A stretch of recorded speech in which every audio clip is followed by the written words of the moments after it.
All right, man, we're live. Chris, what's up, man? Not much. How you doing? Doing awesome. Thank you. I always love like the video intro after the introduction conversation that goes on for 10 minutes. They're always good. But as always, super stoked to have a conversation with you.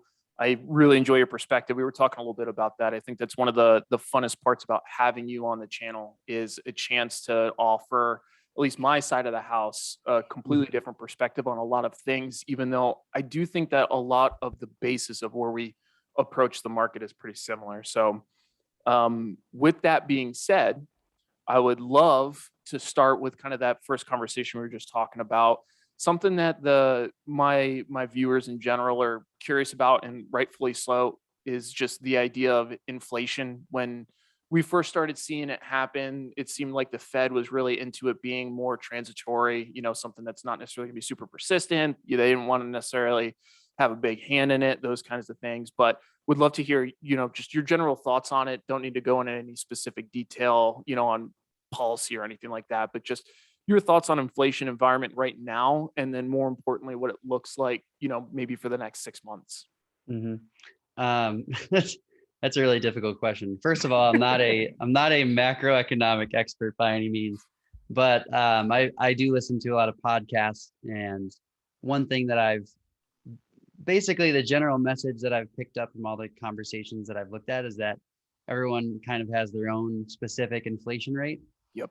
Um, but one of the big things to point out, I think, is when we started to see the high inflation prints, a lot of people were saying that it was from the base effect, which is basically like if you look at a year prior to the current readings, when inflation was super low, and then you go a year forward and prices are normalizing, the disparity between those numbers gets distorted because you're comparing a high number to like the low point. So Right. now we're kind of past that, and the CPI number, I think it's around like 5% right now, which is obviously really high.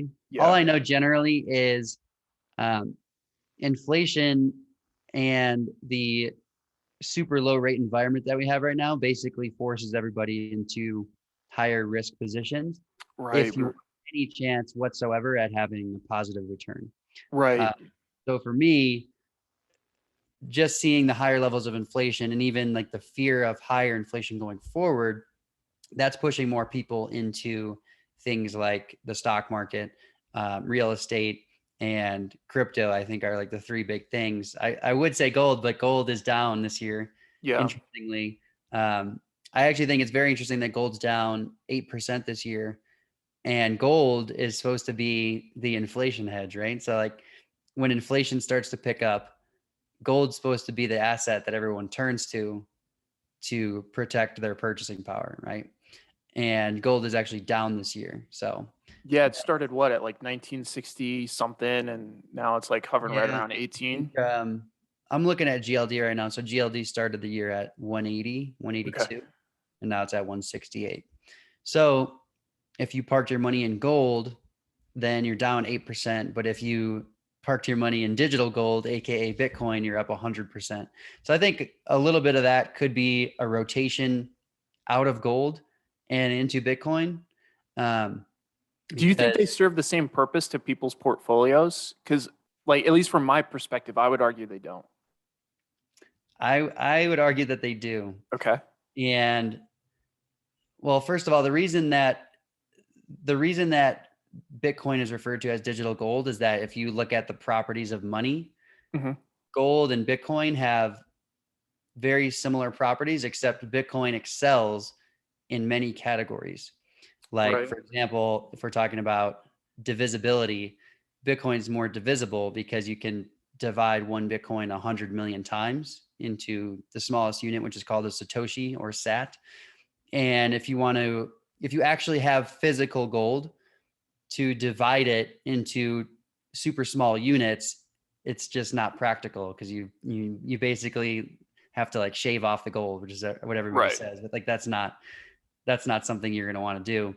And portability, it's way more portable because I can send $1 billion across the globe via the Bitcoin network, and it reaches final settlement in less than an hour, and I could pay less than $10 in transaction fees. And that is far superior to gold, because if I had $1 billion worth of gold, first of all, I need to load it up onto some armored trucks and pay security guards to guard it. I have to get it to the airport, and I have to fly it across the globe. And obviously that's super expensive. Mhm. And costs aside, it just takes a really long time to get that across the globe. So in terms of portability, Bitcoin's far superior. Agreed. And in terms of scarcity, gold has a very low inflation rate. I think it's like 2% a year, if I'm not mistaken. And that's very close to what Bitcoin is right now. But the difference is, if gold's price surges, then gold miners can come online and increase or search for gold and discover more gold and bring it into supply faster. And that would basically dampen that increase in price, because new supply will come on the market faster than it was before, given the higher price. So as price increases, it's more profitable to mine it. So they mine it, more supply comes along online faster, and that helps bring the price back down.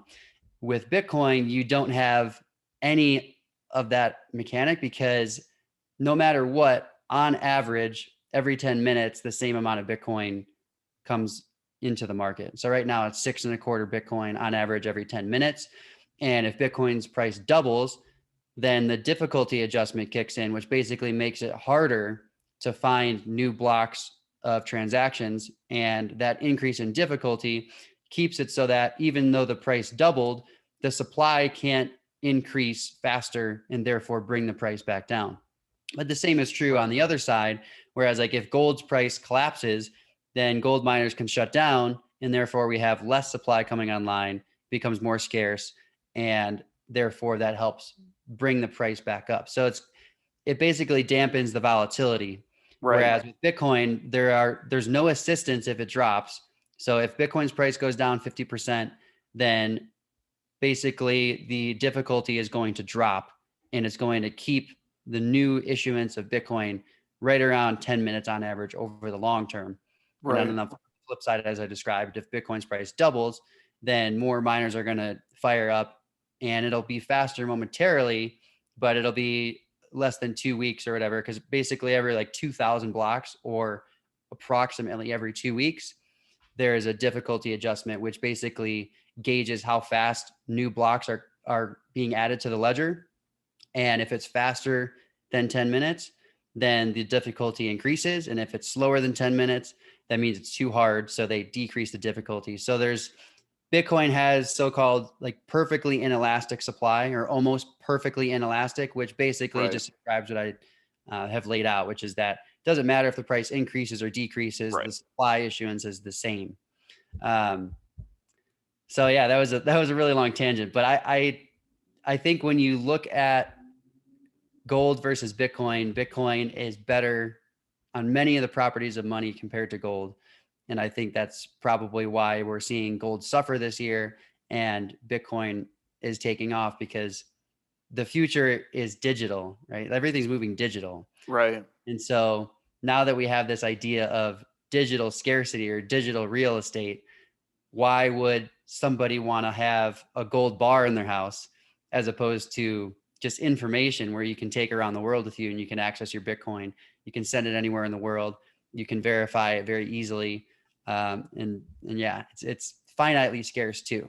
So there's only going to be 21 million Bitcoins as opposed to, who knows how much gold we can dig out of the ground. So. Yeah, and I agree with a lot of those points. I think especially when it comes to just the practicality, I think that's one of the conversations that we see around Bitcoin already, right? Like, is it a commodity? Is it a currency? And a lot of folks struggle with that for a lot of those reasons that you just laid out, rightfully so. I think the perspective I have on gold probably differs in the purpose of it, because for me, a lot of folks that I think that purchase gold, they're probably not trying to, get 1,000 bricks of gold and then go make a purchase with it. I don't think that's really what most folks with gold are trying to do. It seems like more of a place where people want to park their cash with lower volatility.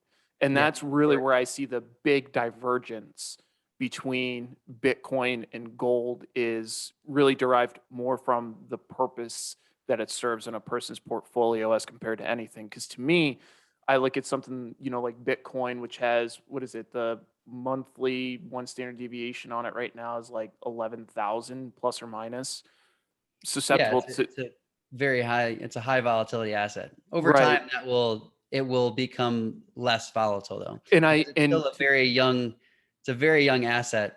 And it's like, if you look at any high growth company right after their IPO, the volatility is insane. But then totally if agree. you fast forward 10 years, the volatility is at a much more normal level. It could still be high in the case Right. of something like Tesla, but the volatility is to the upside. Right. You can't go from zero to $1 trillion market cap with low volatility. Agreed. And so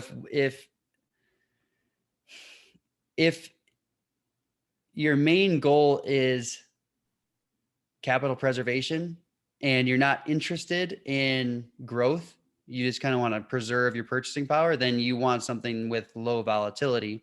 And historically, that could be something like the US Treasuries, Yep. but it's different historically because you would actually get a positive real Right. return on that, which means the yield on the bond is higher than inflation. But right now, I don't know what the 30-year Treasury yield is, but it's somewhere around 1.5%, if I'm not mistaken, 1.8% or something like that.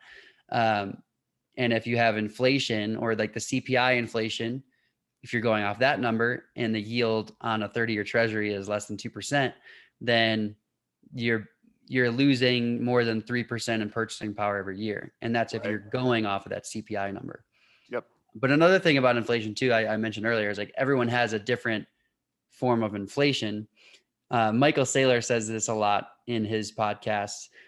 He basically says, like, if you're buying the S&P 500 and that's what you're trying to acquire, and the S&P is up 23% this year, then your inflation rate's 23%.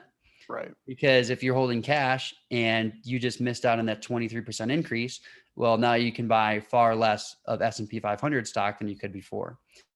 And so the inflation rate it's not just based on the basket of goods that the government publishes, it's whatever you are trying to acquire. So if you're trying to buy Right. real estate and real estate's going up at 15% a year, whatever the number is over the past 12 to 18 months, then if you haven't yet acquired a house, then now it's gotten a lot more expensive to do that because house prices has gone up over 10%, 15%. Right. So Yeah, I agree with you. And I think that your overall perspective, anyways, on like Bitcoin versus gold in general, I pretty much align with it, especially like the longer term prospect. Because for me, I think more as Bitcoin becomes more stable, less volatile, it will serve a lot more of that capital preservation purpose. I think right now a lot of people are more interested in it for the growth, rightfully so. Like you said, yeah, it is very much like a startup in a lot of that is ways. that is also a form of capital preservation. I mean, capital Right. preservation, the name of the game is to grow more than inflation, because if you're not growing more than inflation, then you're losing purchasing power.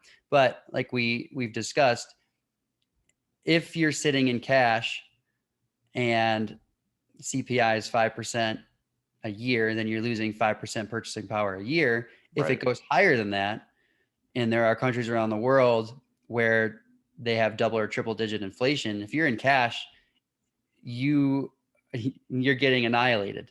Right. And The there's over 1 billion people in the world that are living under double or triple digit inflation. And those are the people that are trying to acquire Bitcoin too. Like the countries that have the highest adoption rate for Bitcoin are the countries that have the most unstable currencies, the that highest makes sense inflation to rates, me. because their Bitcoin doesn't discriminate. Right. It's an off ramp for anybody who needs to use it. And so if you're in a different country and you can access the internet, then you can access Bitcoin. Whereas maybe you couldn't get US dollars or something like that because there's capital restrictions, or maybe you can't even open a bank account. And so if you can access the internet and those things are true, then you can access Bitcoin, which is like, if you're living under 10% inflation, then owning Bitcoin and seeing it go down 50% in a few months is better than losing 100% on an annual basis. Yeah, I think if you're close to 100%. I think if you're staying in the currency, yeah, I think that argument would hold true. The only counter I would offer you is, if in your inflation example, if you hold gold or cash and at the end of the year you lose 5%, with Bitcoin, there's a chance at the end of the year it could be down, Yeah. and then you're down 30% plus the 5 or whatever. Right. So I think a lot of it comes from like your firm belief in the appreciation of Bitcoin, which I mean I personally think is well founded. I also am generally bullish long term in Bitcoin, The, but I do the think, long term, it's a long-term game. yeah, I think it's just an important caveat to point out, because a lot of the viewers, at least on my channel, some of them are 60, some of them are 70. You know what I mean? And Yeah. I do think That's they have a that's different game. why this is the most difficult thing about, like, when you think about the whole landscape of where you can put your money. Historically, if you had a normal environment, let's say you had a 30-year treasury at a 5% yield and inflation is 2% or 1.5% or whatever it is, then if you're 60 years old, you can put your money in US treasuries, and that's a very, it's a very safe Reasonable play, place. Yeah. especially if you've seen interest rates fall over the past few decades. Right. And that's bullish for bonds, because if you buy a bond at 5% and then the yield drops to 4%, you have a capital gain on your bond position. So you're earning the yield, you're earning the coupon rate, but you're also seeing your bond position appreciate. Right. But now you don't have, like, there's nowhere for someone to put their money that's really low risk, because like I said, if you have all of your wealth in cash, it's a melting ice cube, as Michael Saylor would put it. Yep. And in the scenario where inflation gets out of hand, then cash position can be completely obliterated. Yeah. I The think, bonds are 0%, so it's basically cash. And do then you- a US Treasury at 1.5% is better than earning 0% in a savings account. But at the end of the day, it's still a fiat currency based contract, meaning your coupon payments are in the fiat currency. And ultimately, when the bond matures, you get your fiat currency back. And so if the fiat currency is unstable, then ultimately the bond position is unstable, because all right. of your future cash flows are coming from that currency. Do And so you, right now, like, you can't invest in the lower risk asset classes or the traditionally lower risk asset classes, because preserve capital? Yeah. you're losing purchasing power in cash, savings, and bonds. Right. And so if you want any chance at earning a higher percentage than inflation, you have to go to something that's higher risk, Hmm. like the stock market. I think that's what we're seeing, Yep. because people understand exactly what we're talking about right now. Yeah. And there's You really nowhere to hide, which is it's very unfortunate for people who are older and have a conservative wealth preservation mindset. You mentioned a couple times double-digit inflation. Do you think that's potentially in the cards for us? I don't know. I don't want to speculate on that. Fair enough. For me, I honestly think that it, completely random guess, but I would guess maybe up to 8 or 9%. But after that, couldn't imagine I I've couldn't seen, imagine the Fed doing too much of standing still after that. But I mean, again, who the hell knows? yeah, you have people like Kathy Wood, of ARK Invest. She has said recently that in 2008, when they started printing money, she thought there was going to be hyperinflation, Hmm. but the velocity of money was low. And velocity of money is how quickly it's changing hands. Right. So if you have an inflow of them, if you basically have all this helicopter money and the velocity of money is picking up, that means there's just a lot more trading activity, then that's a scenario for higher inflation, if I'm understanding it correctly. But what she was saying is that we did see an increase in the money supply in 2008, but the velocity of money was slowing. And so there wasn't that hyperinflationary event.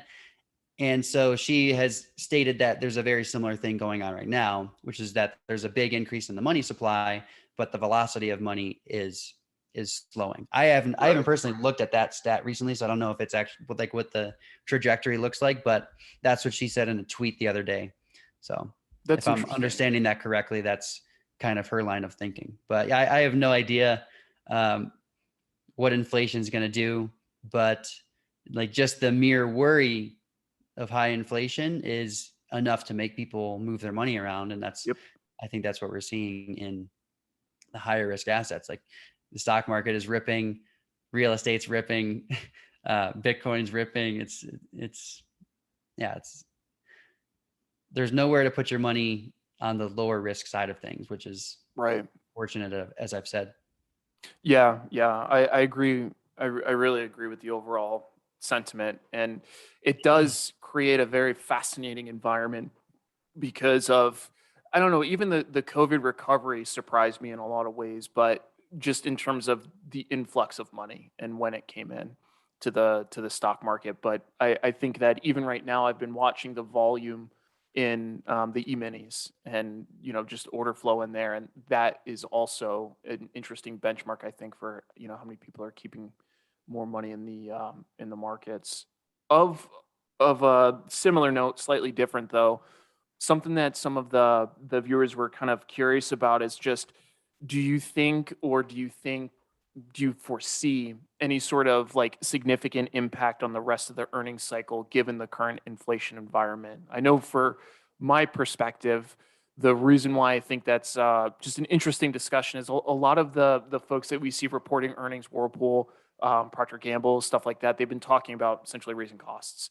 Yeah. And it's like some of the folks they're talking about, I know like Kraft Heinz, they were talking about in order to get their stuff around the world, it's almost like a 3x increase in price. And they're talking about passing that on to the customer, those kinds of things.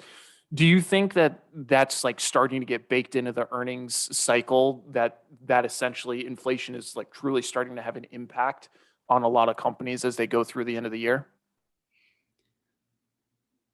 Honestly, I'm not sure. I haven't been following this earnings cycle very closely. I've basically been watching Bitcoin and watching my positions that I have, which are all the big ones are Bitcoin related. More Um, fun to watch. but but yeah, that makes sense. So if you have a rising cost of your inputs as a business, then you have to pass that on to your customers. Otherwise, your margins get annihilated, right? And Yeah.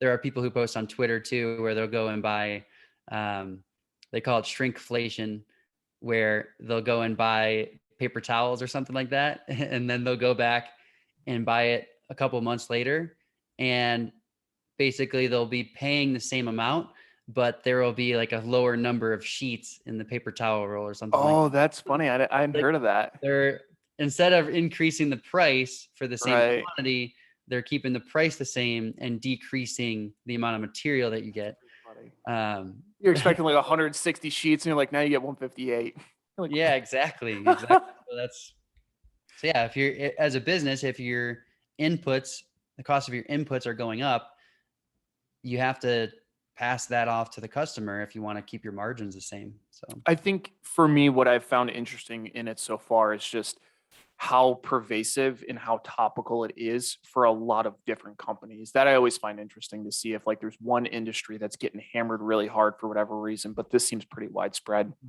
at this point. I saw Uh, an Elon tweet the other day too. He was saying that they're seeing considerable increase in the cost of their goods. So yeah. I mean, makes yeah. total sense. So we have been talking a little bit about Bitcoin and whatnot, and as I'm sure you know, there's a new kid on the block, BITO. Mm-hmm. I recently did a video on it, essentially just walking through the construction of it, just suitability for holding slash trading, those kinds of things. But I would love to get, you know, just your initial thoughts on BitO and its utility. Primarily, I would argue primarily as a trader. I think just like most commodity based, you know, ETFs, they have a certain amount of drag that they're going to suffer, and that just kind of is what it is. So it makes long term holding a little more difficult. But all that aside, curious what your general thoughts are on BitO.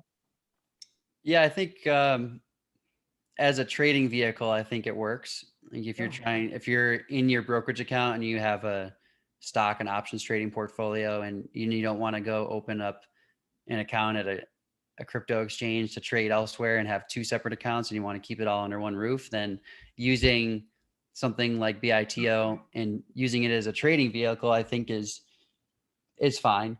I am strongly opposed to owning it or buying it and owning it long-term because you're not investing in the actual asset. And this isn't just Bitcoin. This is any Right. futures-based ETF. You're investing in the changes in the futures contracts. And depending on if they are at a premium or discount to the actual asset itself, then that will change the expected returns for that asset. Right. So like, for example, in the case of BITO, if Bitcoin is at 60,000, the actual price of Bitcoin, and then you're looking at the December or the November futures contract in Bitcoin, and that's trading at 65,000. Did I say 60,000 Bitcoin? 60. Yeah. Yeah. If the November futures at 65,000 and Bitcoin remains right at 60,000 through the November futures settlement date, that November future is going to slowly decay from 65,000 to 60,000. What I like to say is a futures contract with no future is equal to the asset. Right. Yeah. I think it's a So great like saying. if you have a futures contract with 0 days till settlement or like 1 minute to settlement, then the futures price is going to be essentially whatever the asset price is. Right. But when you go further out in time, it it depends on whatever asset we're talking about. Like if you're talking about oil, the futures contract, it kind of bakes in the storage costs and stuff like that for oil. So if you buy physical oil, you have to put it somewhere, so you have to pay for storage, and so that's embedded in the futures pricing. But for something like Bitcoin, I have noticed that I haven't been watching the futures relative to Bitcoin's price very closely, but I have noticed that the futures are trading at a slight premium. Yep. So if you get a period of time where you're invested in a futures-based ETF and the actual asset price is not increasing, then you are investing in an ETF that's holding the futures contracts that are decreasing. Right. So like the asset price is remaining the same. You're investing in this future here. If the asset price remains the same, you get this negative return in the future. And then once this future settles, they have to roll those funds into the next month, which could be here again. And then if you get another flat period, so basically you're just perpetually holding the decaying futures. And if you look at VXX, that's exactly why VXX has this very predictable decay over time. It's because the VIX index trades in a very predictable range. Like it's basically between like 15 and 30, 95% of the time. Right. But when it's less than, let's just say 20 or 25, the VIX futures are trading at a premium to the VIX index. And during normal market conditions, the VIX index is going to remain fairly steady, and those futures contracts are going to decay lower towards the VIX index as they approach their settlement date.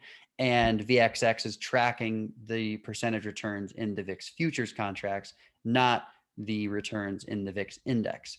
So that's Right. another example. But it is different because there's no expectation that the VIX index is going to go from 15 to 150 very, over time, over the next few years. Whereas in Bitcoin, there is that expectation for the Bitcoin bulls because it has that number go up technology, which basically just means that there's more money flowing into the Bitcoin ecosystem. And since there's only 21 million coins, if you have more and more people, or AKA money, trying to flow into a limited space arena, then, the cost of a seat's going to go up, so to speak. So the cost of Bitcoin will go up. And so if you have that increasing Bitcoin price over time, even though the futures contracts could be trading at a premium to Bitcoin itself, it's not going to be the same return as simply holding Bitcoin. So there will be that drag, but it wouldn't be that like nasty bleed that VXX experiences, because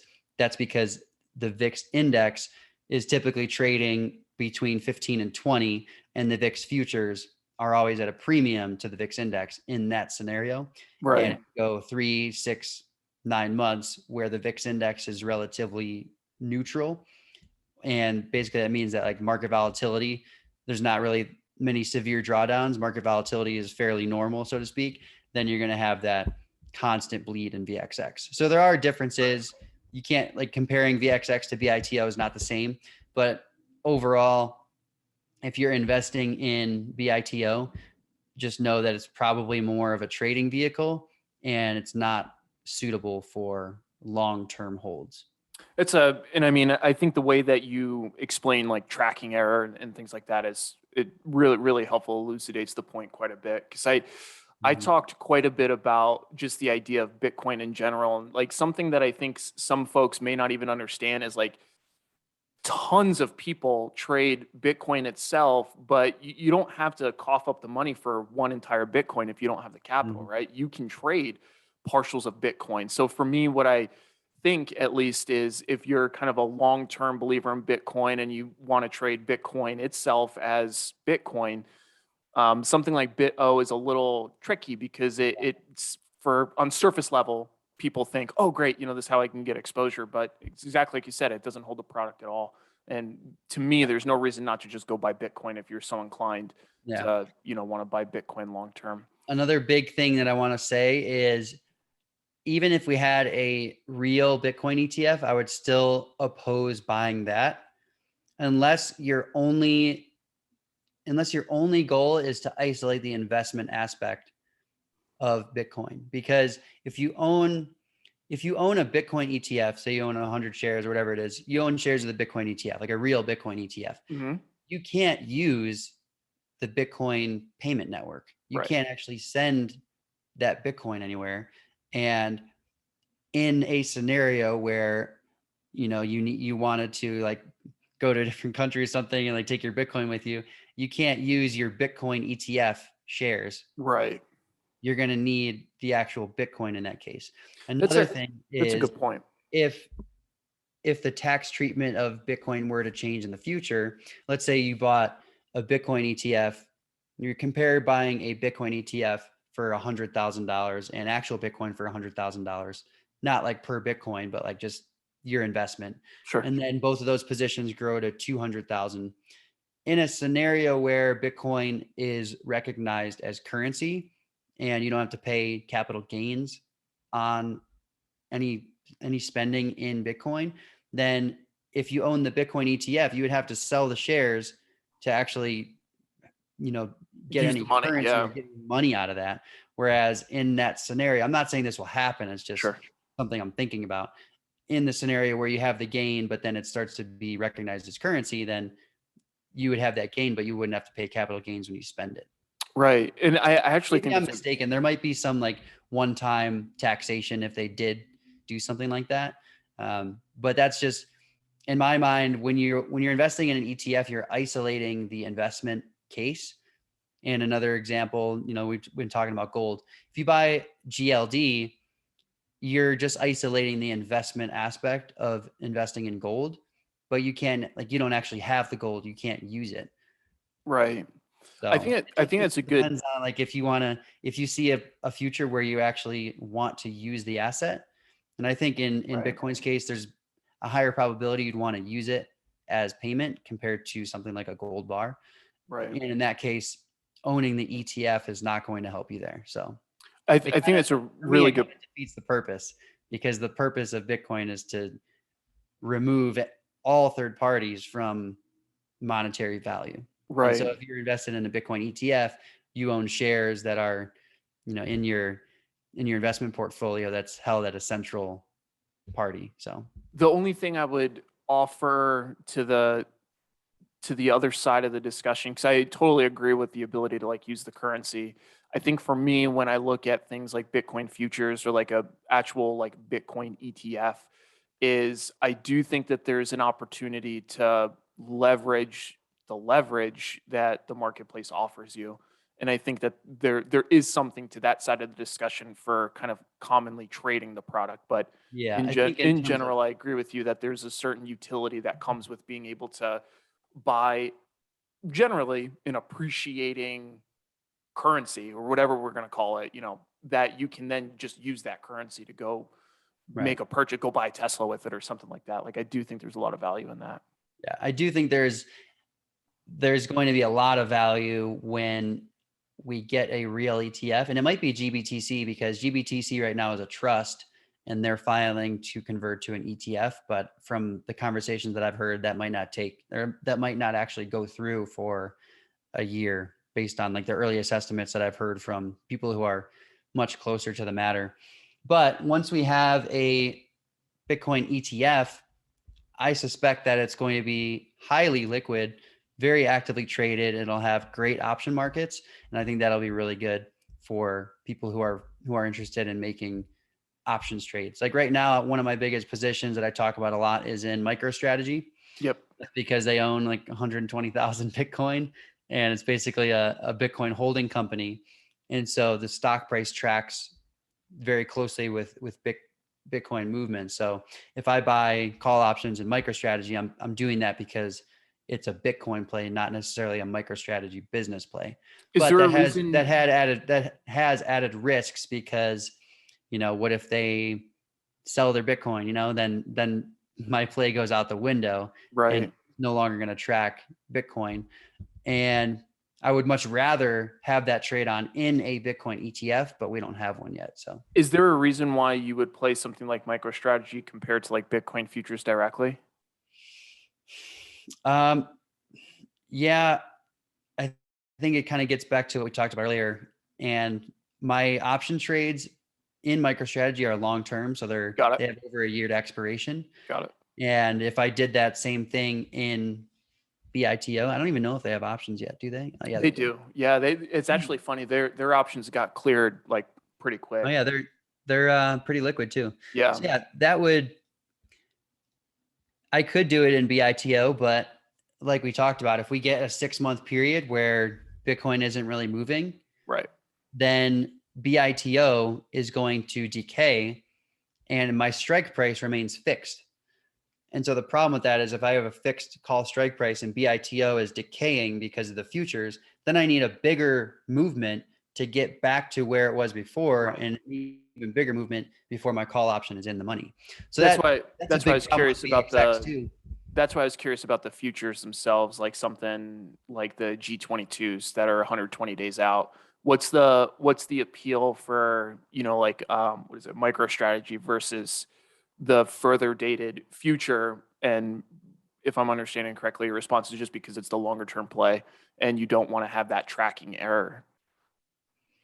Yeah, and also when you're talking about futures contracts, longer term futures contracts are less sensitive to changes in the asset price Mm, compared to a shorter term futures contract. yep. Or the shortest term futures contract, like I said earlier, a futures contract with no future is equal to the asset. Right. Like the VIX index, when you look at how the VIX index moves relative to the VIX futures, if the VIX index goes from 17 to 30, the second most volatile asset that tracks the VIX is going to be the nearest term VIX future.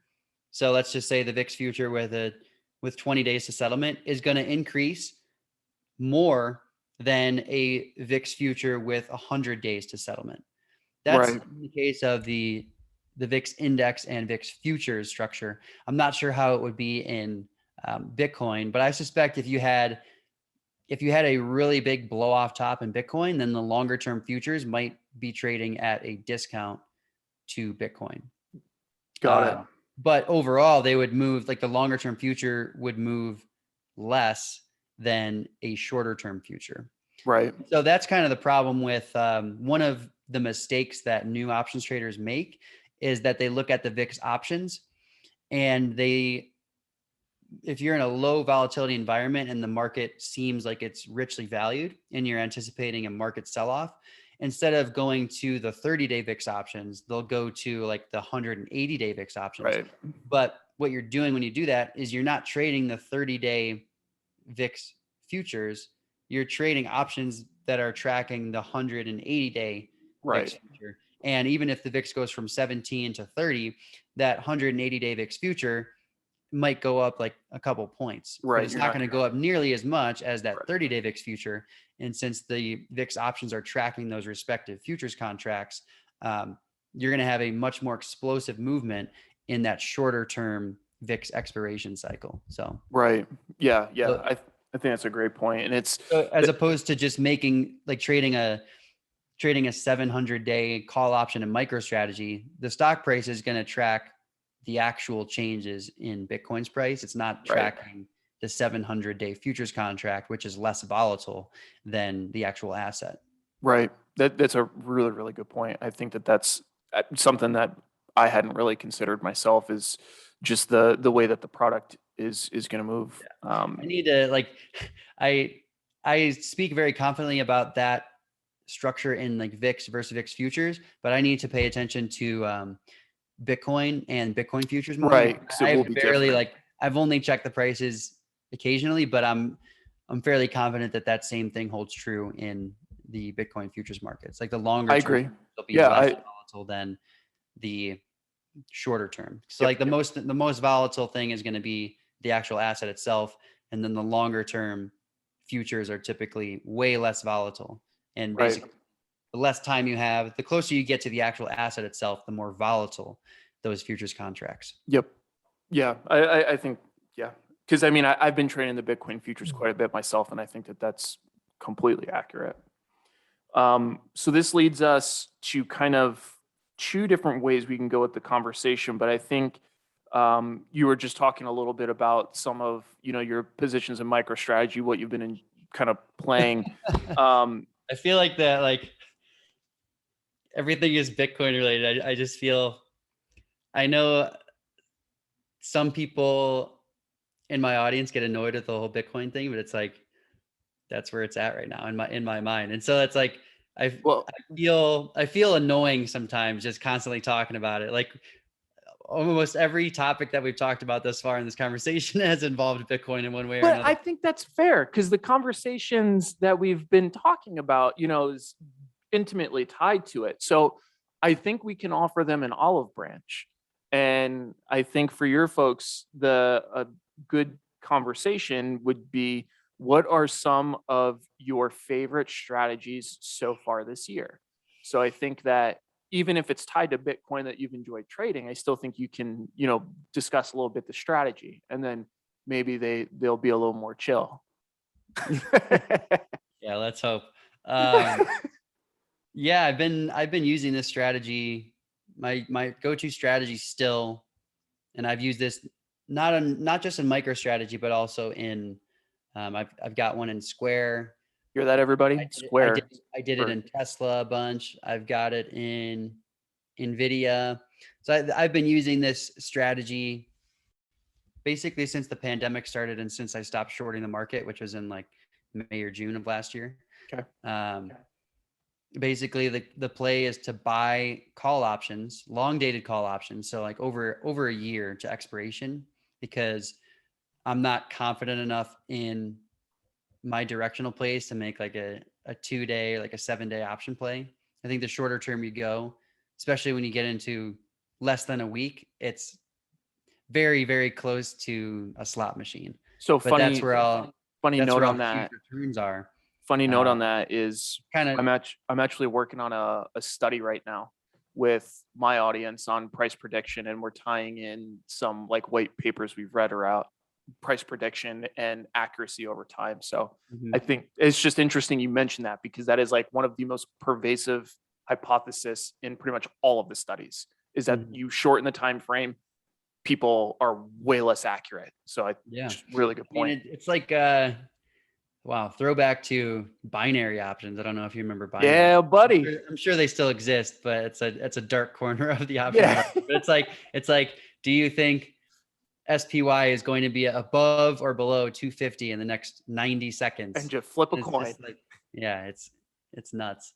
Yeah, the short, I mean, you can make a lot of money. Like when you see those, I hate to call them out, but if you see the Wall Street bets traders that make millions and millions of dollars from a few $1,000s, they do that by buying a ton of short dated options.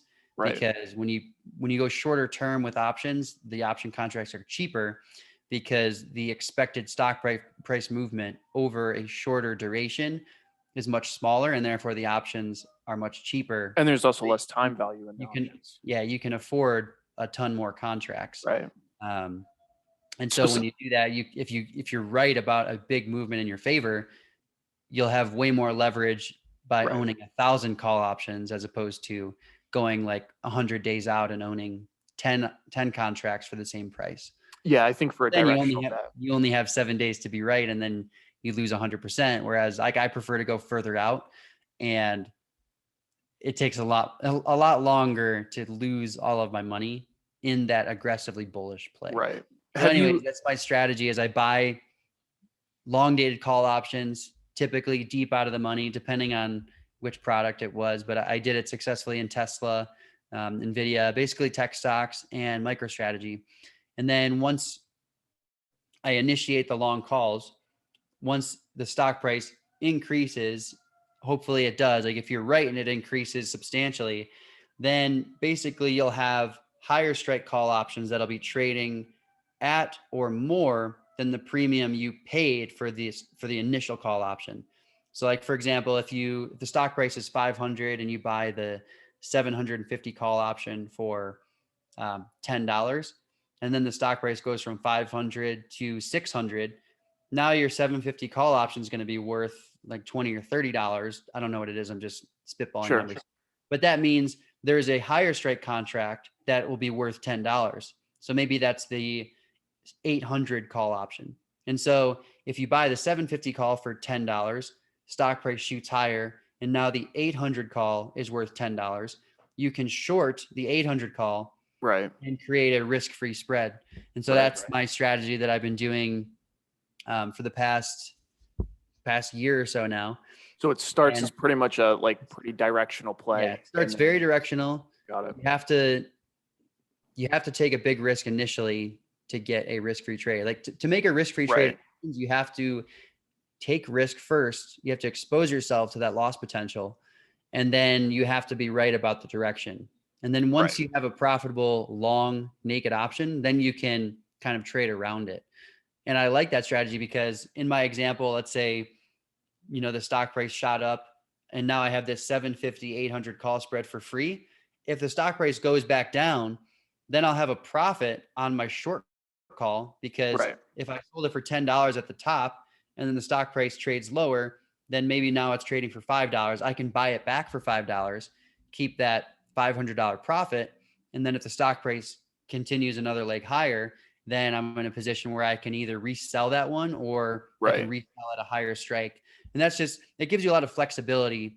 But the prerequisite for that strategy to work is that you have to be right about a big movement in the stock price. And you have to be, and you and I have talked about this a little bit, but you also have to be resolute enough to wait until you're right that much. Yeah. Which I always think for a lot of people, because, a lot of I like to call them the Kool-Aid folks, but your people over at Tasty Trade, a lot of things that they talk about is just managing winners, right? So taking winning trades down. But I think for something like that, it's counterintuitive to be disciplined enough to let something go enough. You got to have the diamond hand, so to speak. Yeah. And it's really hard because there's a balance between being too greedy and waiting too long and then never taking that risk off the table. You kind of have to have, I like to have like general stock price levels. Like, oh, if the stock price gets to this price, then I'm going to start looking at adjustments here. But the main thing for me, the most important thing with that strategy, like if you're going to take the risk, like let's say you put 10 grand into an out of the money option that has 2 years to go and the stock rips higher. Yeah. You don't want to block your profits too soon. And what I mean by that is if you buy let's just say another random example, let's say you buy like the 1,000 strike call for 10 grand and then the stock price shoots higher like a couple days later. And then you short the 1050 call for 10 grand. Now you have a $50 wide call spread with 2 years to expiration. Basically, that $50 wide call spread with 2 years to expiration is basically going to be like a brick. Like it's not going to move very much. If the stock price goes up a lot or goes down a lot, the profit change on that spread is not going to be that significant because it has 2 years to go. And those strikes are so close together that it's almost like having no position. Right. Yeah. Like one way to think of, if you have a vertical spread, like the wider the spread gets, the closer it is to a long option. Right. So that's why for like really long-term bullish plays, I like really wide call spreads. Like right now in Tesla, I have the 900, 1500 call spread, which at this point is actually looking really good. I've had that on for quite a while now. I've had it on. I bought the 900 call 400 days ago for 10 grand and now it's trading for 30. Right. But then 238 days ago, I shorted the 1500 call for 12 grand. So I basically created the risk-free 900, 1500 call spread. And now it's looking really good because Tesla is above the 900 strike call. So Right. now I still have 450 days on that trade. And so I can continue to wait. And who knows, in 450 days, maybe Tesla will be above 1500. That's a good amount of time. But the key there is that I waited 180 days between the long call entry and the short call entry. Not that the time frame necessarily matters, but Sure. like I was able to wait long enough to where I could create a really wide spread because the stock price went parabolic, and then I took that opportunity to short that 1500 call, which obviously even after Tesla's meteoric rise recently, it's still $500 out of the money. But since like the stock price went vertical so quickly, what happens is when that happens, the call options just explode because everybody rushes in to buy more call options. So not only are you making money on the stock price increasing via the delta, but everyone is trying to join in on that momentum trade, and all that money is just piling into those calls. And so the implied volatility also explodes. And so that's why when you have, like, typically if you're looking at the S&P 500, implied volatility, or the VIX, will increase as the S&P 500 goes down. But for some of these high growth stocks, the opposite happens, where if they start to take off, then the implied volatility actually explodes when the stock price is increasing. So if you own call options in that environment, you're killing it because you're making the stock price increase, and also everyone flooding into the options and inflating their prices even more. And that makes it that's like a really good example and scenario for when you'd want to take that opportunity and short a call against your long call to create that risk-free spread, especially if you can get like a really wide spread. I think the other thing that I like to do, because I kind of have a very specific leap diagonal strategy that I like to run. Normally it's on the call side, but one of my favorite things to do there anyways is to trade it at a ratio. So, if you have 10 longs, whenever you have that chance for that risk-free spread, you can kind of calculate, how much capital you need to take in to pay off that trade. So instead of maybe selling 10 calls against it, you sell 8, and you recoup most of the cost, and yet you still don't cap your up, that kind of thing. But because it seems the way that you and I enter that trade is actually pretty similar, because when I'm going with the call leap diagonal, I normally will establish the long position partial. So I always get ready to kind of add to it over time. I budget some capital to do that. But if I offer any sort of short call against a long call, it's always at a very small ratio to, exactly to your point, give the trade time to work, right? That's the whole point of getting a leap, is to put some time in the trade. Yeah, exactly. Yeah, that's been my favorite strategy. It's been going well. But I think one thing I really want to say that's important is that I have no confidence that I'll be able to do this forever, because the stock prices in the stock market overall, they can't go up forever, right? And so that's why it was fortunate timing, because last year when the stock market collapsed and then it started to bounce off of the lows, I started to get short, and I was betting against further increases in the market because I thought we were just going to have a little bounce and then we were going to continue to plunge lower. So I was like buying I was buying like 100 strike puts in SPY when SPY was at like 200 or whatever. And the market kept going up, and I kept adding to my short position. And then eventually I was like, wait a second. I started paying more attention to monetary policy and the market responses to what the Fed was doing. And I flipped, which was a really hard decision, because it's hard to lose money, start bleeding money being short, and then flip long. But ultimately I just came to the conclusion that the market is going to listen and basically trust the monetary policy. And that was my basis for flipping. But since then, like, the market's been up so much over the past 12 plus months that, like, I would be careful to enter the trades that I'm talking about at these current levels. Yeah, but I think that that's like pretty impressive on the flip, because I feel like that's such a double-edged sword, right? I mean, Yeah, it I was like, shows, well, that's why it's so scary, is because like right when I yeah, flip, then the market's gonna crash. yeah, because I mean, it shows your ability to, because I do think that there's something to be said to look at a losing position objectively and make a decision about how to essentially approach it. And I think that there's a Mhm. lot of value in that. But yeah, it seems like normally for me in those scenarios, I kind of just bail on that overall idea and I move on to something else. But I Yeah, mean, with something as yeah, big as the broad market, I could totally get that. But that's awesome that that worked out. That's a yeah. tough move to make. Yeah, at this point, I would rather, like, I've seen so many people lose tons of money betting against things, and at this point, I would rather have no position in something than short it. It's funny you say that Especially because especially like an uncapped upside short, like shorting futures, where you keep losing money as it continues to go up. If I'm gonna short something, I'm gonna buy puts, because then if I'm wrong, I only lose the premium I pay for the puts. yep. And as the asset continues to increase, I lose less and less, because my put options are basically just losing all their value, becoming close to worthless. And then at a certain point, I stop losing money, versus like a static stock short or a futures short, where like as it continues to go up, you lose the same amount every dollar it goes up. Right.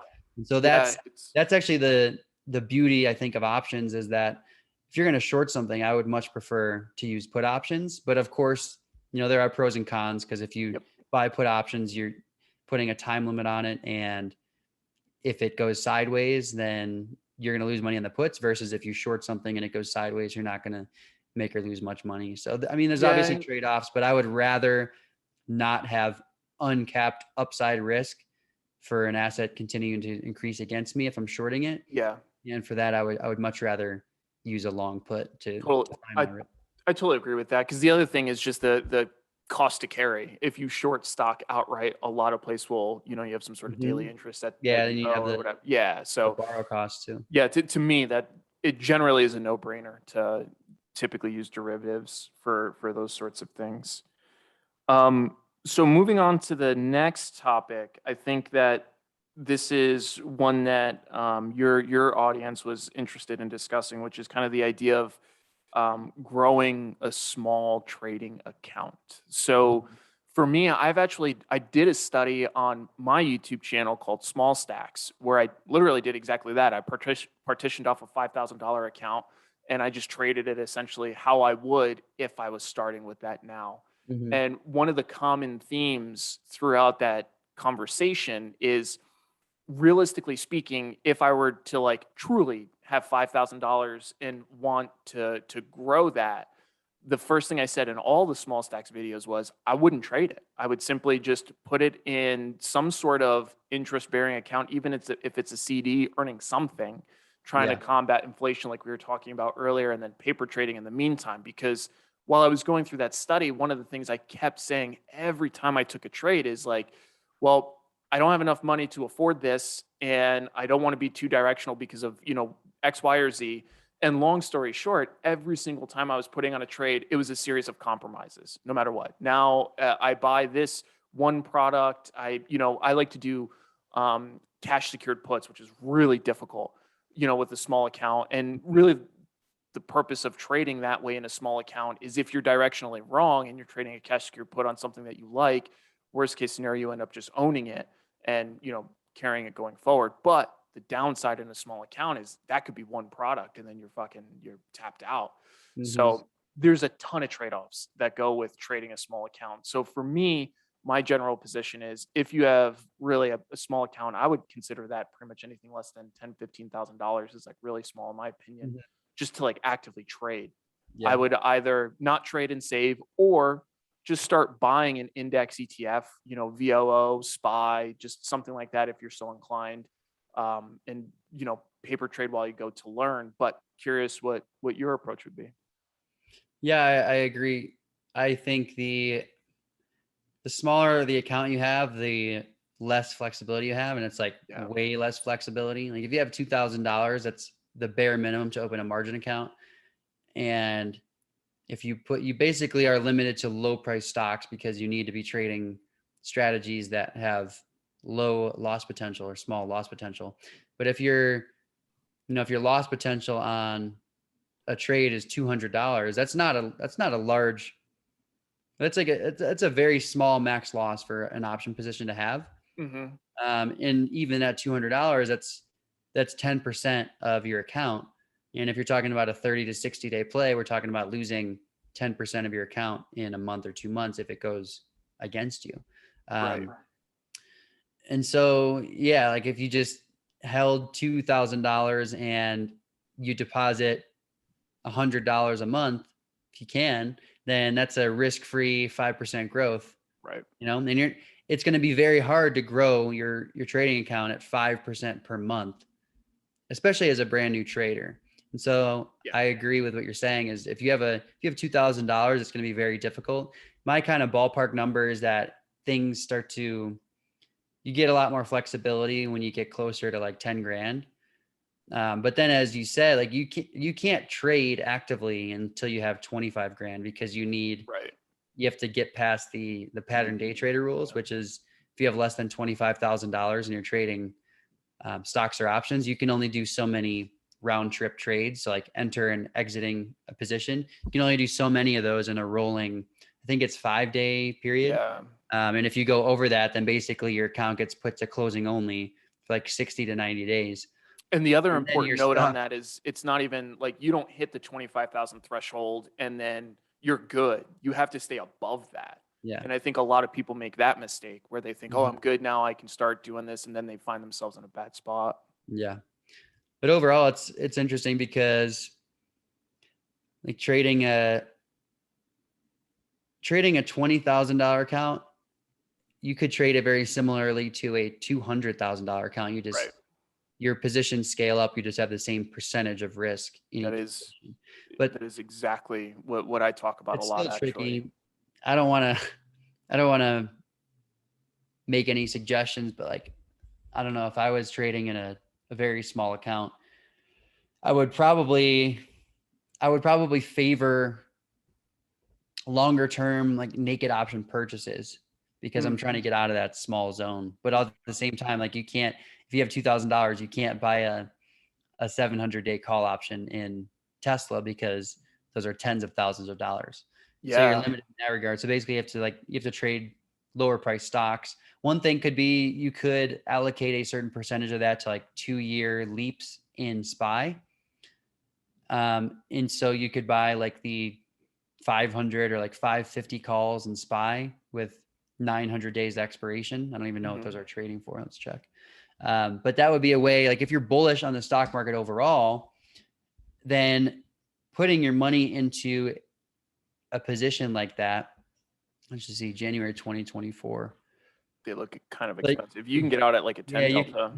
You could buy the 815-day call options at the 600 strike price for $600 a piece. And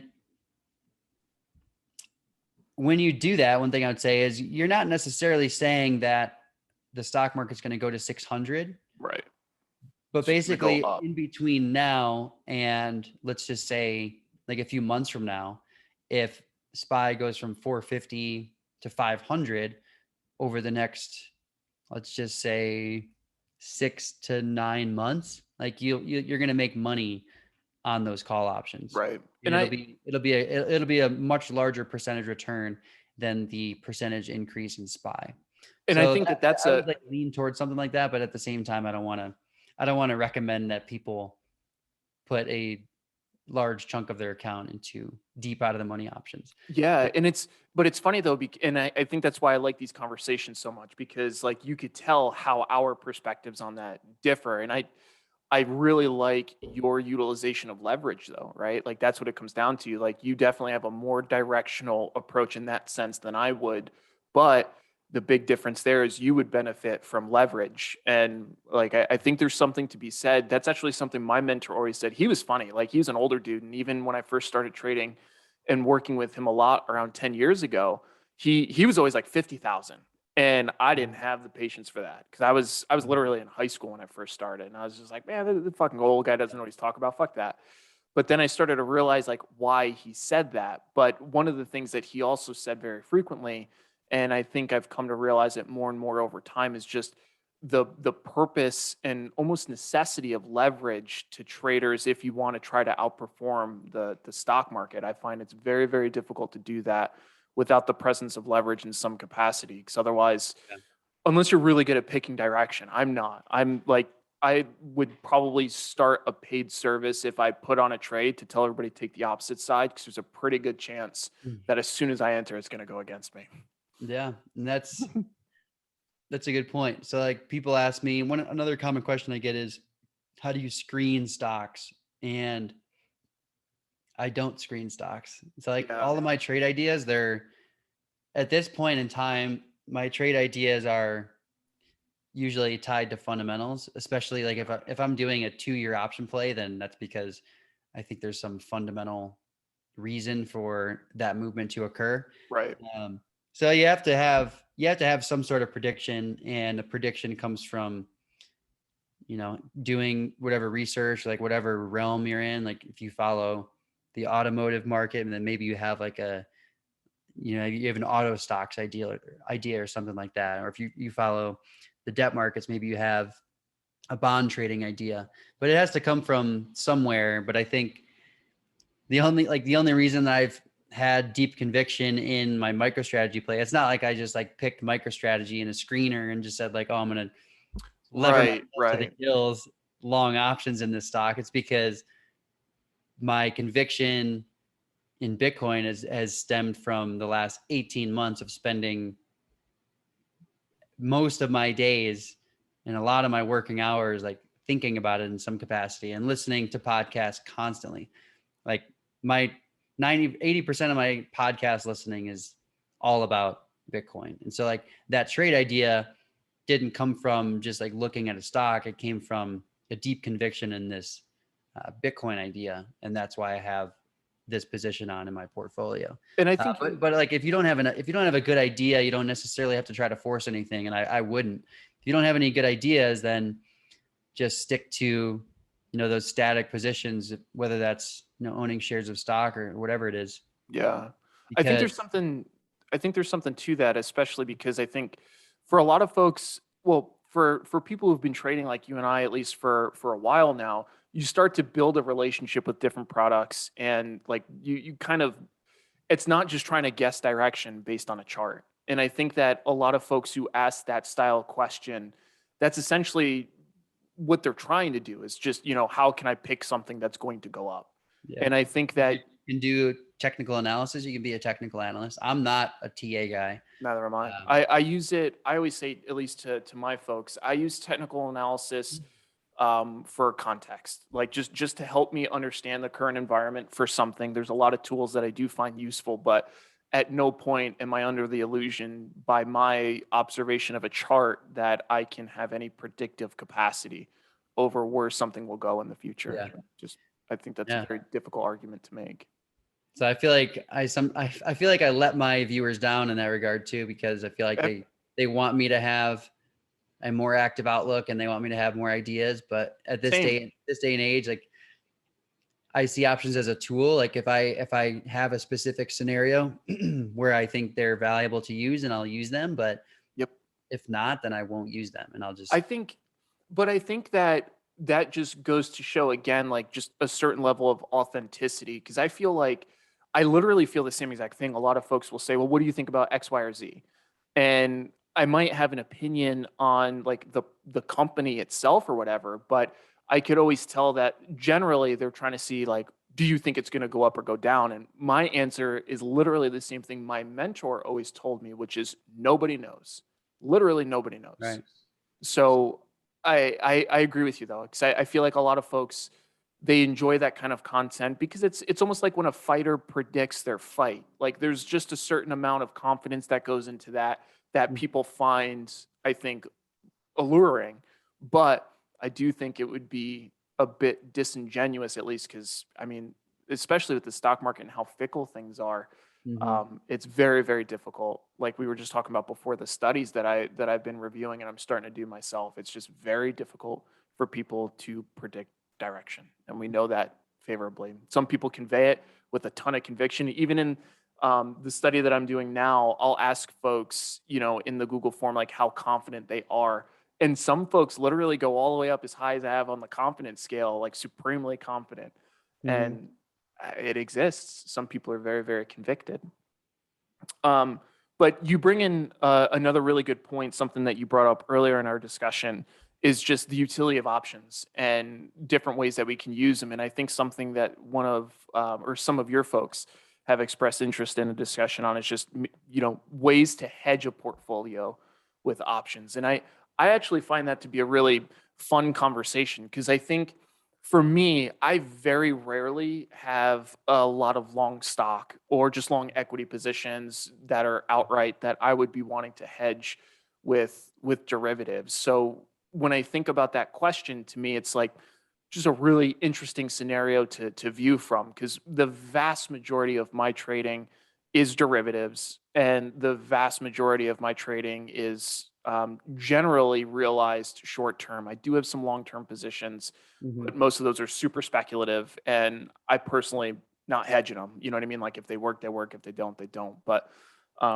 curious to hear your thoughts on hedging a portfolio with options because to me, ton of choices available, very, very doable, and there's a lot of ways to go about it.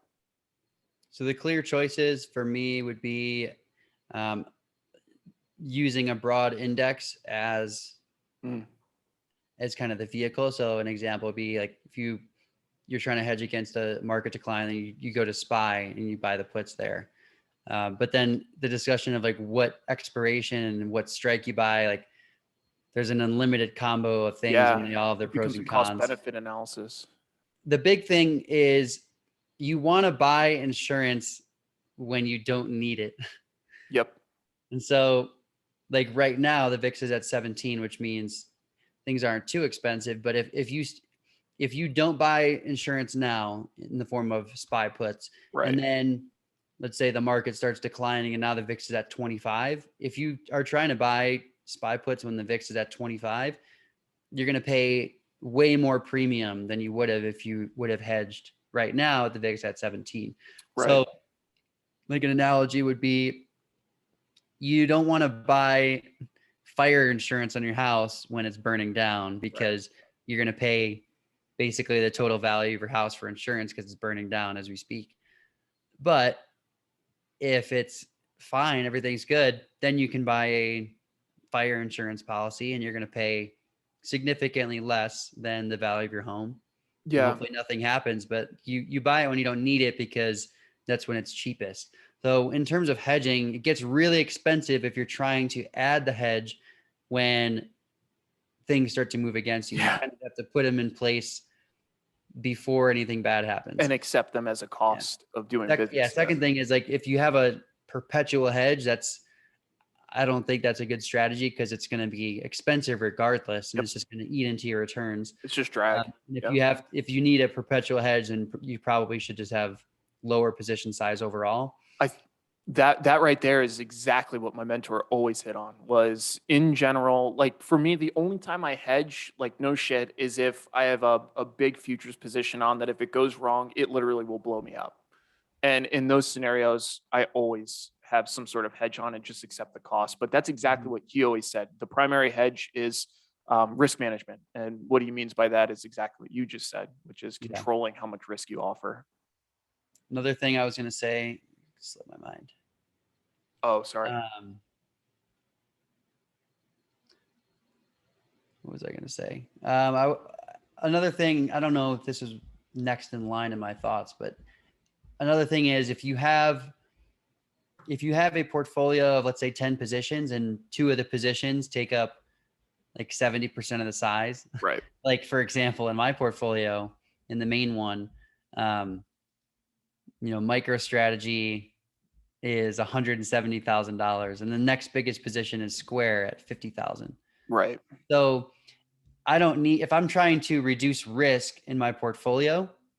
I don't need to go out and buy SPY puts. I could just go to my biggest portfolio positions and put on protected positions in the biggest portfolio positions because those are the ones that have the most risk. Yep.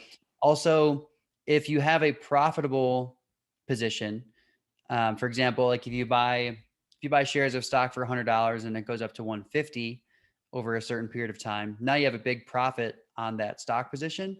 And if you have stock that you're trying to hedge and you have more than 100 shares, you can do what is called a collar. You Yep. do Klaus's collar. So you could buy a put and short a call, and basically the short call premium and the long put premium can offset so that you don't have any cost of hedging. So for example, if the stock price is at 150 and you sell the 160 call and you buy the 140 put for a net credit or like a scratch. So basically the 160 call is trading for the same amount as the 140 put. Yep. You can basically put that protected position on for free.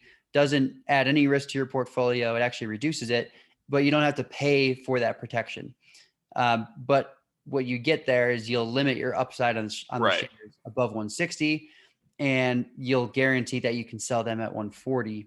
And so since you bought the shares for 100 and they're at 150, and then you put on that collar where the put strike is 140, you're basically guaranteeing that the worst case scenario is that you lock in a $40 profit on the shares. Right. And so that's what Mark Cuban did when he sold broadcast.com to Yahoo. He got paid in Yahoo shares, and he had a lockup period. I think it was 6 months, but he hired Goldman, if I'm not mistaken, and they did a 6-month collar for him. So since he got paid like $1 billion in Yahoo stock and he had to hold it for 6 months, he wanted to basically lock in that gain. He didn't want to risk seeing Yahoo stock plummet while he had to hold it, and therefore like the value of his payout just gets decimated. So what he did is he did a collar through that holding period so that he had some more appreciation potential in the shares, but he also guaranteed a worst case sale price. But he didn't have to pay for that protection because he did a costless collar. So that's a really good use case and a really savvy scenario where you can use options to not speculate or gamble, but you can use it strategically to reduce it. Yeah. I think he ruined it for the rest of us though, because a lot of places, if you're in a lockup, a lot of them now specify that you can't even trade derivatives on it, which is super Really? annoying. Yeah, yeah. So there's been a couple endeavors, one of which I was just doing some angel investing for a company, and I received shares for it. And like very specifically, they said that can't trade the product for X period of time, can't trade derivatives in the product. And they even went so far as to list a handful of very highly correlated products that you couldn't trade either. Hmm. Like pretty In that intense. case, you have to find a friend with a bunch of money to Yeah, exactly. Yep. put on the hedge for you. They have to buy the protection for you in someone else's name. It was like crazy, but I literally I get a kick out of that Mark Cuban story because I literally think that because everybody realized that he found a great way to. Yep. The other thing that I would just mention for hedging a portfolio, another thing that I probably worth mentioning is a lot of times people like to use volatility products themselves. So a Yeah. lot of people like to hedge with VIX. A lot of people like to hedge with VXX. Mhm. And for me, I think there's a ton of potential issues with that, Yeah. depending on the environment. But curious to hear your thoughts on that. Yeah, we kind of talked about it earlier, but if you're looking at VIX options, long-term VIX options are a no-go because they're not, all the VIX expirations are not tracking the same thing. Each respective VIX options expirations tracking that corresponding futures contract, and the shorter term futures contracts are going to be more responsive to changes in the VIX. So if you're trading if you buy calls on like a 180-day VIX option cycle and the market collapses, those calls are not going to increase nearly as much as a 30-day call option at the same strike would. And I actually, on my project option website, I actually made a graph of this exact scenario, and I plotted the prices of call options through the 2008 collapse, and the long-term call options, they didn't increase nearly as much as the shorter term options. Oh, that's pretty cool. So that's a problem there. And then with VXX, as we talked about earlier, it has that very consistent decay. And so let's say VXX is at 30 and you buy the 30 strike call option as a hedge, because if VXX is tracking the near-term VIX futures, if the market collapses, VIX futures go up, VXX goes up. You can look at, what happened in 2020 to see how that goes. VXX exploded. But the problem is if you buy the 30 strike call and VXX continues to decay because there's a period where the market doesn't collapse, and now VXX is at 25. Now, instead of needing like any volatility increase for your call option to be in the money, now you need a 20% increase in those near-term VIX futures just to get back to your call strike.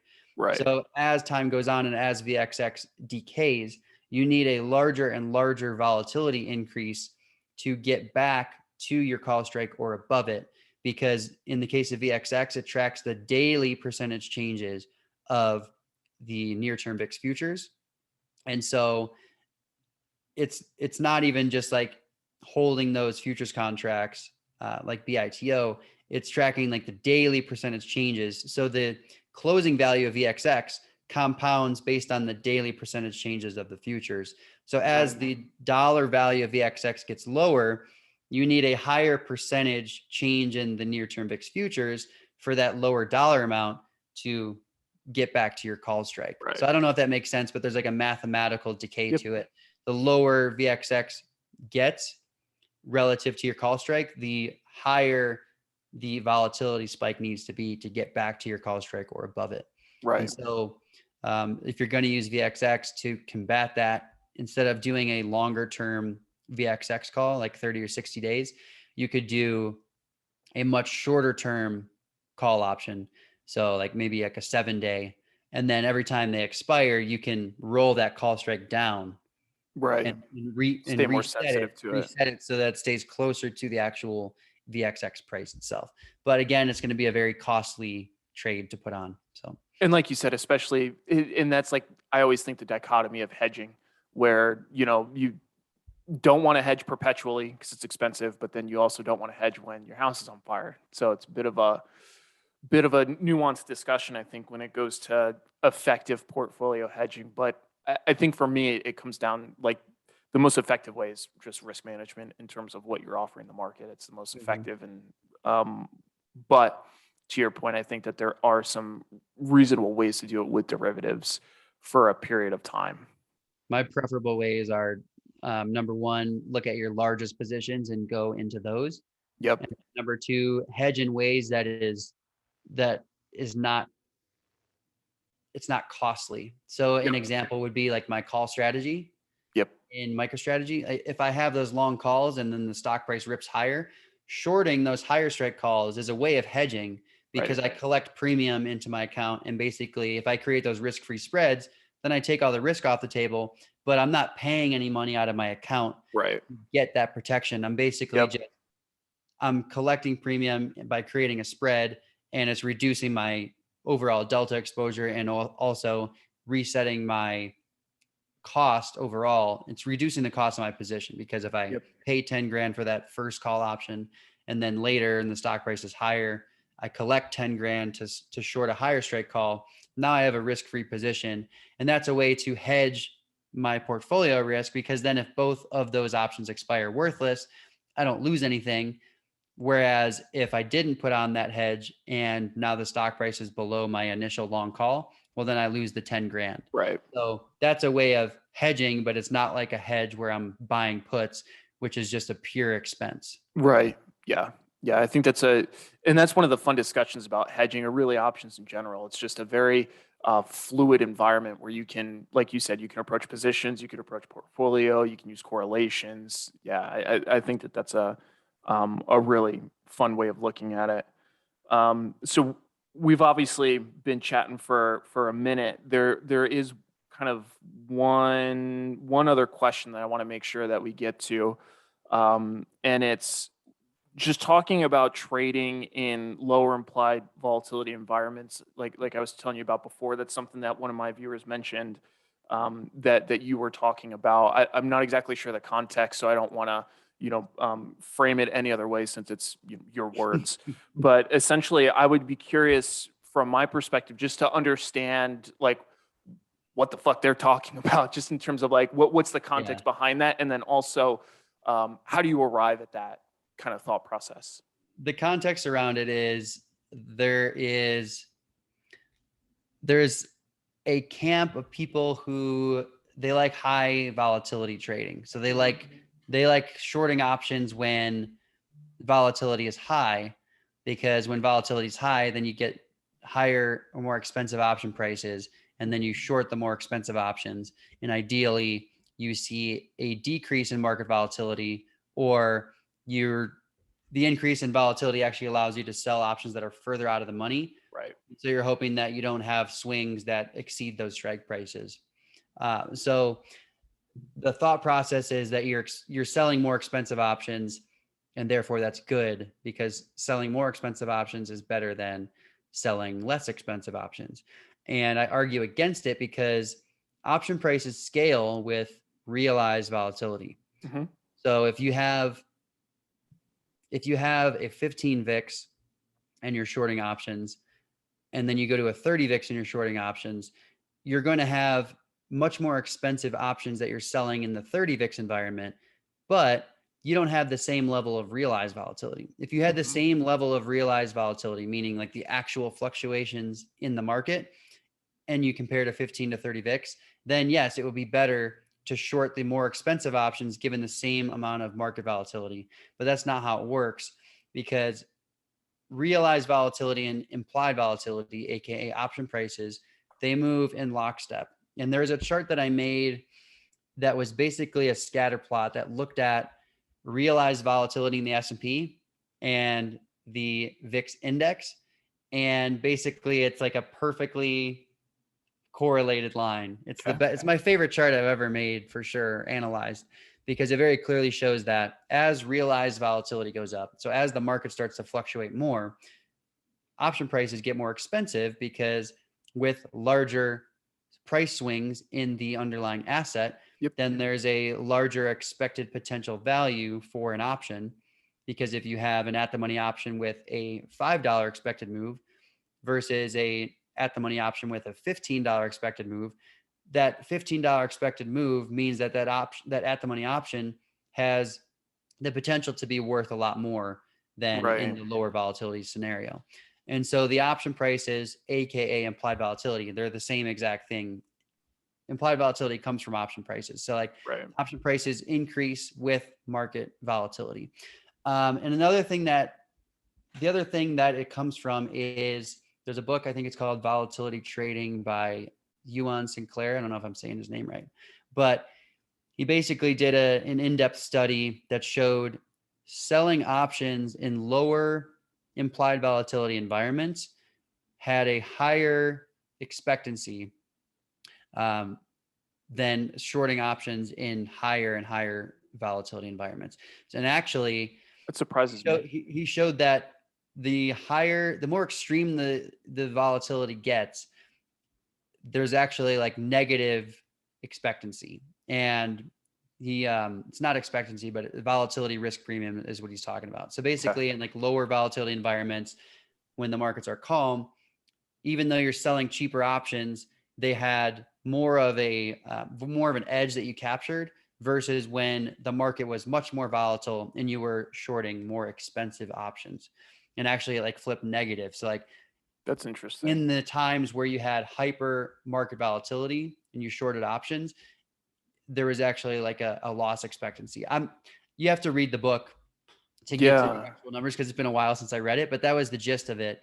And it basically showed that shorting options in lower volatility environments was more profitable than shorting options in higher volatility environments. The other thing is that we don't have a lot of data on like ultra high volatility market environments, because they typically don't last that long. Right. And so we have much more data in the lower volatility camp that we do in the extreme high volatility. So like VIX above 50, for example. So for just a quick question for context, when you say low IV versus high IV, like what values are you assigning those? Low IV, I'm thinking ballpark like 15 VIX. Okay. But I would say like less than 20. I think the historical average, I haven't actually looked. I think it's like 17 or 18. Yeah. So like I think the average is like 19 and the median is like 17 and a half. Yeah. So yeah, I would say probably like under 17 and a half, closer Okay. to 15. That would be really low. But then in the high regime, I would say probably over 30, 35. Okay. I'm not saying that you can't make money shorting options in high IV. And I'm not saying it's easy to make money shorting options in low IV. I'm just saying that it's not like a clear, no brainer, holy grail answer like some people think it is. That part I agree with. Yeah, because I think a lot of folks just in general try to come up with some sort of persistent rule that Yeah. always applies, and I just think it doesn't Yeah, really that exist much in doesn't trading. exist. Yeah, Rules are because good. I like rules yes, yep, and I think in having general, but guiding, I think yeah, having guiding, there's no holy grail. Like you right? can't say like selling options VIX above 30 is like always a no brainer. Other than selling may go away, that one's wrong. I'm just kidding. Yeah, that one always works.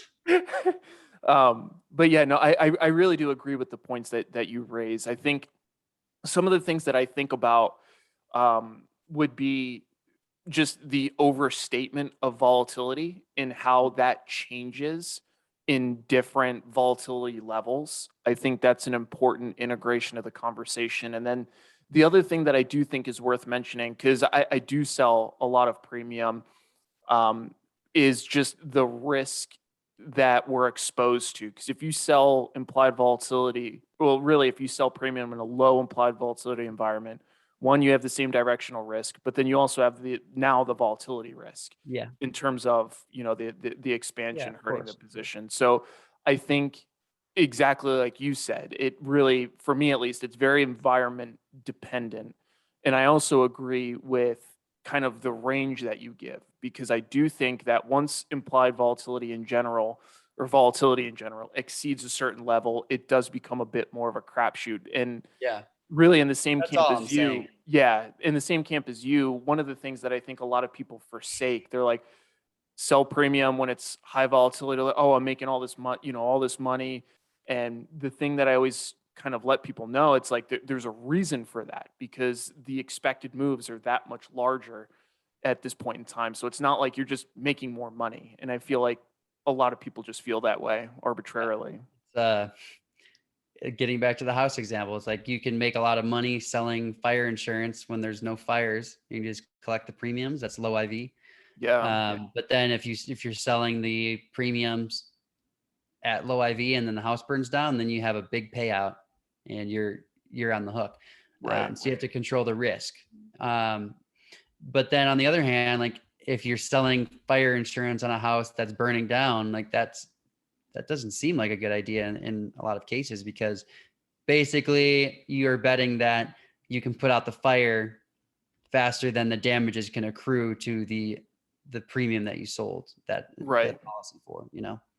So Yeah. it's all I'm trying to say is that it's not a holy grail. It's not like this is better than that. It's option prices scale with market volatility. Yeah. And just because you're getting higher premiums when selling your options doesn't mean that it's a no-brainer, because you also have larger swings in the asset. Absolutely. And I literally couldn't agree more with that. And I think a lot of folks, like we're talking about, they kind of want something that's like simple, concise, and always the case.